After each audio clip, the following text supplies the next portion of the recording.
एते अंधार रे किटकिट अंधार रे साई बाबा कहीं भक्त मान सहित बसते आग को चलते वीडियो रे मु कहूची।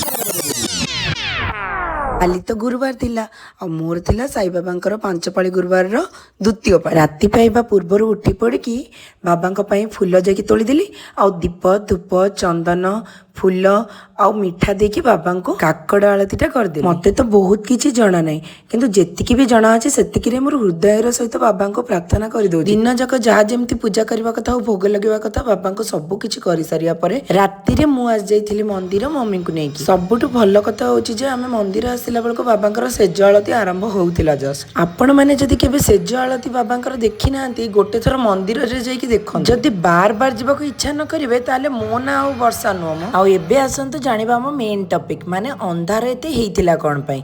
बाबांकर शेष सेज आलतीटारे एमती पूरा मंदिर को अंधार कर दियंती ताकि बाबा टिके शांति रे सोइबे आ सब जीव माने भी शांति रे सोई जिवे।